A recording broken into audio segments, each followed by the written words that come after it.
School से लौटने के बाद वो रोजाना रेलवे स्टेशन पर अपने पिता के पास पहुंच जाता, जहां वो चाय बेचते थे। पिता को मेहनत करते देख वो भी चाय के काम में जुट जाता और भाग भाग कर स्टेशन पर लोगों को चाय बेचता। उस वक्त किसी ने क्या, खुद उस लड़के के पिता ने नहीं सोचा होगा कि मेरा बेटा कभी देश और दुनिया पर राज करेगा। ये लड़का था नरेंद्र दामोदर दास मोदी, जो आज भारत के प्रधानमंत्री नरेंद्र मोदी हैं। नरेंद्र मोदी जी का जन्म गुजरात के छोटे से गांव वाड़नगर में हुआ था। घर की आर्थिक स्थिति खराब थी, इसलिए बेटे दामोदर दास को पढ़ाने और घर का खर्च चलाने के लिए दोनों माँ बाप को काम करना पड़ता। बाप रेलवे स्टेशन पर चाय बेचता तो माँ घर घर जाकर बर्तन साफ करती। माँ को यूँ काम करते देख दामोदर दास को बहुत बुरा लगता और शायद यही वजह थी कि उनका पढ़ाई में भी ज्यादा मन नहीं लगता था। आपको बता दें कि स्कूल की छुट्टी हुई नहीं कि तुरंत बस्ता उठाकर पहुंच जाते स्टेशन पिता की मदद करने। दामोदर दास यानी नरेंद्र मोदी का झुकाव एक्टिंग की तरफ था और इसी के चलते वो हर नाटक में बढ़ चढ़कर भाग लेते। लेकिन जैसे जैसे वो बड़े हुए उनकी दिलचस्पी संघ में हो गई। ये होना भी लाजमी था क्योंकि उस वक्त गुजरात में आरएसएस का काफी मजबूत आधार था। खैर 17 साल की उम्र में ही नरेंद्र मोदी जी ने राष्ट्रीय स्वयंसेवक संघ ज्वाइन कर लिया और यहीं से उनकी राजनीतिक करियर की नींव रखी गई। दरअसल कई सालों तक मोदी जी ने आरएसएस के प्रचारक के तौर पर काम किया। साल 2001 में नरेंद्र मोदी के करियर का टर्निंग पॉइंट साबित हुआ। यही वो साल था जब उन्हें गुजरात के मुख्यमंत्री की कमान सौंपी गई। करीब 13 सालों तक उन्होंने गुजरात के मुख्यमंत्री के तौर पर काम किया और गुजरात को एक आदर्श राज्य के रूप में स्थापित किया। हालांकि इस दौरान नरेंद्र मोदी की राह में कई मुश्किलें आईं, कई इल्जाम उन पर लगे। गुजरात के मुख्यमंत्री बने हुए नरेंद्र मोदी को सिर्फ चंद ही महीने हुए थे कि तभी गोधरा कांड हो गया, जिसमें काफी लोग मारे गए।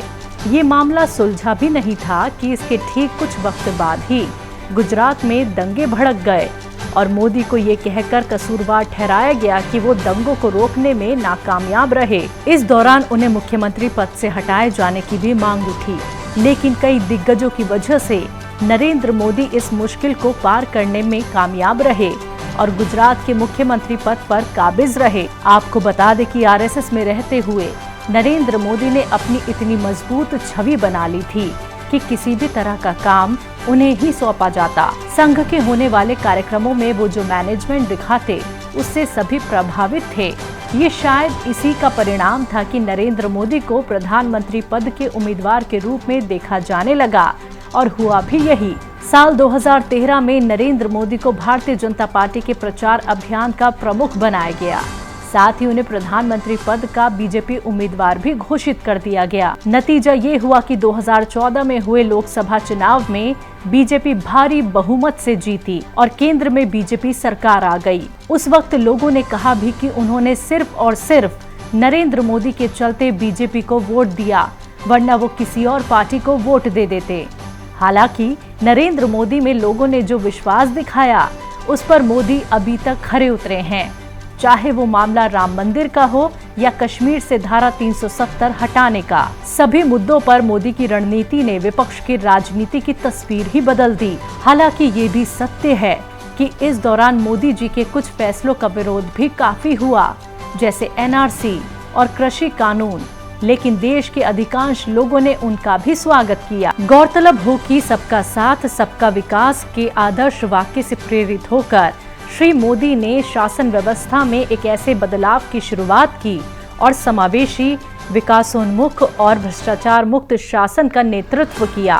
प्रधानमंत्री ने अंत्योदय के उद्देश्य को साकार करने और समाज के अंतिम छोर पर बैठे व्यक्ति को सरकार की योजनाओं और पहल का लाभ मिले, यह सुनिश्चित करने के लिए स्पीड और स्केल पर काम किया है। विभिन्न अंतर्राष्ट्रीय एजेंसियों ने इस बात को माना है कि प्रधानमंत्री नरेंद्र मोदी के नेतृत्व में भारत रिकॉर्ड गति से गरीबी को खत्म कर रहा है।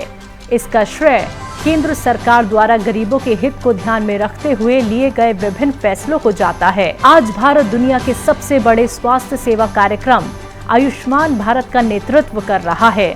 50 करोड़ से अधिक भारतीयों को कवर करते हुए आयुष्मान भारत गरीब और नव मध्यम वर्ग को उच्च गुणवत्ता और सस्ती स्वास्थ्य सेवा सुनिश्चित कर रहा है। यही नहीं, देश की वित्तीय धारा से दूर गरीबों को वित्तीय धारा में लाने के लिए प्रधानमंत्री जी ने प्रधानमंत्री जन धन योजना की शुरुआत की, जिसका उद्देश्य प्रत्येक भारतीय के बैंक खाते को खोलना था। अब तक 35 करोड़ से अधिक जन धन खाते खोले जा चुके हैं। इन खातों ने न केवल गरीबों को बैंक से जोड़ा, बल्कि सशक्तिकरण के अन्य रास्ते भी खोले हैं। वहीं अगर अब तक की उपलब्धियों की बात करें तो प्रधानमंत्री को सऊदी अरब के सर्वोच्च नागरिक सम्मान किंग अब्दुल अजीज साश से सम्मानित किया गया। श्री मोदी को रूस के शीर्ष सम्मान the Order of Saint Andrew the Apostle सम्मान, फिलिस्तीन के grand collar of the state of फिलिस्तीन सम्मान, अफगानिस्तान के अमीर अमानतुल्लाह खान अवार्ड, यूएई के जायद मेडल और मालदीव के निशान इजुद्दीन सम्मान से सम्मानित किया गया। 2018 में प्रधानमंत्री नरेंद्र मोदी को शांति और विकास में उनके योगदान के लिए प्रतिष्ठित सियोल शांति पुरस्कार दिया गया।